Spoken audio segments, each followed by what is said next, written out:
नीतीश कुमार दिल्ली पहुंच गए हैं। कल राज्यसभा सांसद की शपथ लेंगे और इसके बाद बिहार में नीतीश सीएम पद से इस्तीफा दे देंगे। 20 साल बाद बिहार से नीतीश राज खत्म हो जाएगा।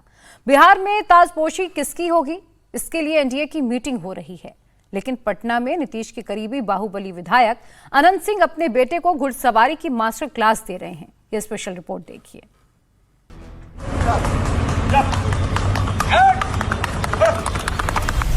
लाल रंग की शर्ट, काले रंग की पैंट, पैर में सफेद स्पोर्ट शूज और चेहरे पर काले रंग का चश्मा, यही अंदाज है जेडीयू के मोकामा से विधायक अनंत सिंह का।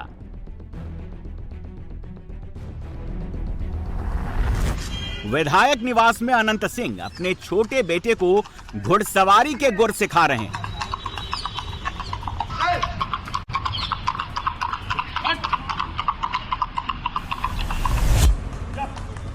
काले रंग के इस शानदार घोड़े की सवारी करते वक्त बेटे को विधायक जी एक ट्रेनर की तरह सिखा रहे हैं। काले घोड़े की चाल देखिए, विधायक अनंत सिंह के छोटे बेटे अभिनव उसकी सवारी कर रहे हैं।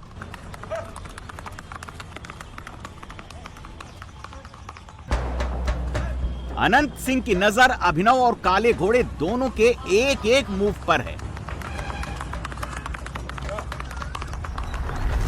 कब लगाम कसनी है, कब लगाम ढीली छोड़नी है, कब पैर से एड़ी मारनी है, कब घोड़े को जुबान से आदेश देना है, एक एक बारीकी को अनंत सिंह अपने बेटे को समझा रहे हैं।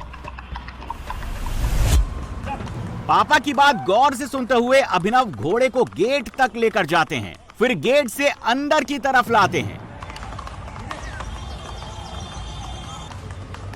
अभिनव के काले घोड़े के पास ही दूसरा सफेद घोड़ा भी खड़ा हुआ है। अभिनव का घोड़ा बदल गया है।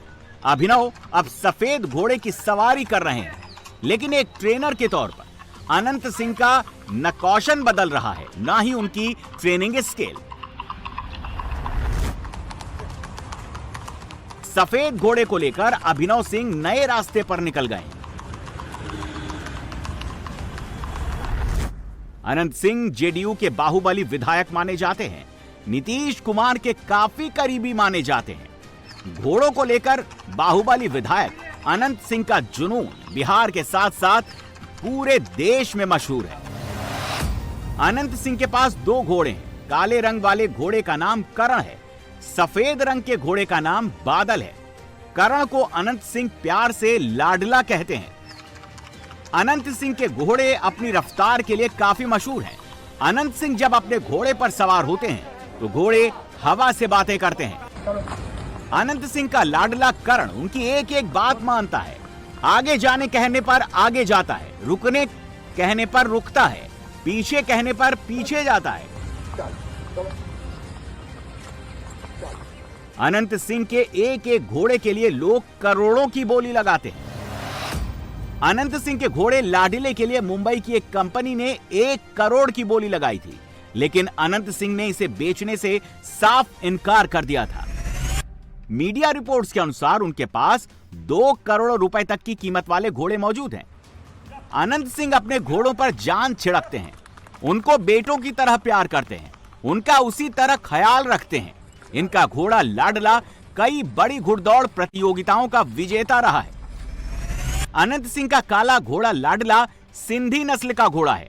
अनंत सिंह का लाडला 45 किलोमीटर प्रति घंटे की रफ्तार से दौड़ लगाता है। अनंत सिंह को इससे इतना प्यार है कि जेल में रहने के दौरान भी वो हर घंटे वीडियो कॉल के जरिए अपने लाडले का हाल चाल लेते थे। अनंत सिंह ने घोड़े लाडले को बिहार के पूर्व मुख्यमंत्री लालू प्रसाद यादव से खरीदा था। अनंत सिंह अक्सर अपने सफेद घोड़े बादल और काले घोड़े लाडले को सोनपुर मेला लेकर जाते हैं। मेले में बादल को देखने के लिए समर्थकों और घोड़ों के शौकीनों की भीड़ उमड़ पड़ती है। अनंत सिंह अपने घोड़े की ऑफिशियल कीमत कभी नहीं बताते, लेकिन सफेद घोड़े बादल की कीमत भी 2 करोड़ से ज्यादा आंकी गई है। घोड़ों के लिए पटना के साथ साथ उनके पैतृक गांव लदमा नदामा दोनों जगहों पर घोड़ों के लिए बड़े अस्तबल और अहाते बनाए गए हैं। अस्तबल में घोड़ों की देखभाल के लिए खास कर्मचारी तैनात रहते हैं। घोड़ों को चारे और दाने के अलावा काजू, घी, शहद और दूध खिलाया जाता है। घोड़ों को 5 लीटर दूध रोजाना पिलाया जाता है। घोड़ों की सेहत और चमक बनाए रखने के लिए उनकी रोजाना मालिश की जाती है। घोड़ों की मालिश गिरी नस्ल की गाय के घी से होती है, जिसकी कीमत 1000 से 1200 रुपए प्रति किलो होती है। घोड़ों को लाने ले जाने के लिए खास पिकअप वैन का इस्तेमाल किया जाता है। अनंत सिंह के पास कभी 100 से ज्यादा घोड़े हुआ करते थे। टमटम गाड़ी हुआ करती थी, बग्घी हुआ करती थी, जिसे बाद में उन्होंने अपने गांव के जरूरतमंद लोगों को बांट दिया था। अनंत सिंह को भी महंगी गाड़ियों से ज्यादा घोड़ों का शौक है। आज भी अनंत सिंह के पास 5 घोड़े बताए जा रहे हैं। अरे हम आ रहे हैं, कल हम लेने जा रहे हैं। शपथ लेंगे, शपथ कर लेंगे। अरे कल ही शपथ लेंगे, हम उसी के लिए आए हैं। सवेरे ही हम जा रहे हैं, हम ले लेंगे और उसके कुछ दिन का बाहर रहे हैं वहाँ, तब उसको हम छोड़ देंगे। हम यही अब बहुत दिन बाहर पाक रहे हैं ना, इतना देर से रहे हैं, अब 20 साल से भी ज्यादा रहे, सब जगह रहे।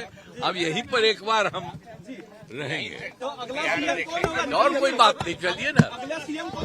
अरे भाई सब लोग, हम लोगों के साथ जितने लोग हैं सब के सब लोग हैं। बिहार के सीएम नीतीश कुमार दिल्ली पहुंच गए हैं। नीतीश ने पटना से फ्लाइट ली और सीधे दिल्ली अपने आवास पहुंचे। दिल्ली के आवास पर पहुंचने से पहले यह नीतीश का काफिला है। नीतीश 10 अप्रैल को जेडीयू की तरफ से राज्यसभा सांसद पद की शपथ लेंगे। मार्च में हुए राज्यसभा के इलेक्शन में नीतीश कुमार की जीत हुई थी। करीब 2 दशक बाद यानी 20 साल बाद पटना से दिल्ली की ओर नीतीश की वापसी हो रही है। नीतीश कुमार से पत्रकारों ने खूब सवाल किए, लेकिन नीतीश ने हाथ जोड़ा और सीधे अपनी कार में बैठकर रवाना हो गए। एयरपोर्ट पर नीतीश के साथ केंद्रीय मंत्री और जेडीयू के वरिष्ठ नेता लल्लन सिंह और राज्यसभा सांसद मौजूद थे। राज्यसभा के सांसद का पदभार ग्रहण करने के साथ ही नीतीश बिहार के सीएम के पद से इस्तीफा दे देंगे।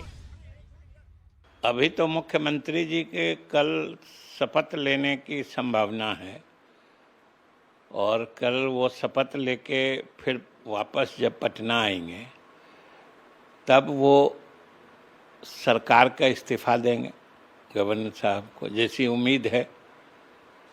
और एक बार वो इस्तीफा जब दे देंगे तभी सरकार बनने की कवायद तेज होगी। अभी तो नीतीश कुमार जी की सरकार है, अभी तो जगह खाली नहीं है, इसलिए उसके बाद ही इस सब पर विचार होगा। पटना में नई सरकार के गठन की तैयारियां भी तेज हो गई हैं और माना जा रहा है कि 14 अप्रैल के बाद कभी भी पटना में नई सरकार बन सकती है। नहीं, तारीख अभी तय ही नहीं हुई है, तो हम कहाँ जो भी बताएं, हम बताएं या कोई बताएंगे तो वो उनका अनुमान होगा। हो सकता है सही भी हो जाए, ऐसा भी हम नहीं कर सकते। बिहार में अब नया सीएम कौन होगा? बिहार नीतीश के बाद कौन चलाएगा? बिहार में नीतीश राज के बाद किसका राज कायम होगा? ये एनडीए के विधानमंडल दल के चयन के बाद तय होगा, लेकिन यह तय है कि वो चेहरा बीजेपी का ही होगा। बिहार में अब नीतीश युग के बाद पहली बार बीजेपी युग की शुरुआत होने वाली है। ये तो साफ तौर पर चर्चा हो रही है, आपकी जानकारी में भी बातें होंगी। मुख्यमंत्री पद के चेहरे की रेस में कौन कौन लोग हैं, मीडिया में इसकी चर्चा हो रही है। आप कुछ बता सकते हैं कि बीजेपी का सीएम? नहीं, ये तो उम्मीद की जा रही है कि बीजेपी का सीएम होगा। हालांकि एनडीए के विधायक दल में जिनको नेता चुना जाएगा मुख्यमंत्री वही बनेंगे एनडीए के विधायक दल में। ये अलग बात है कि बीजेपी की तरफ से अनुशंसित नाम के नेता चुने जाने की संभावना अधिक।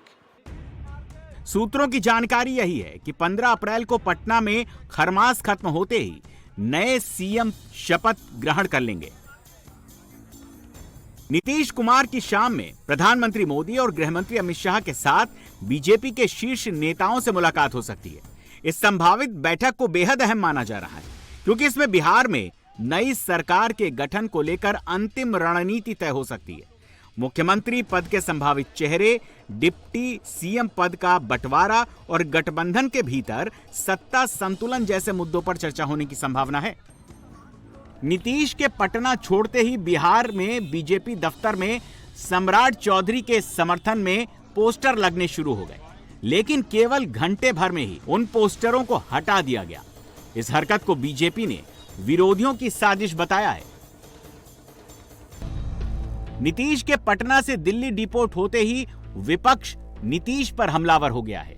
लालू की बेटी रोहिणी आचार्य ने ट्वीट पर नीतीश कुमार के खिलाफ तंज कसा, तो तेजस्वी अररिया की घटना को लेकर बीजेपी से सवाल पूछ रहे हैं।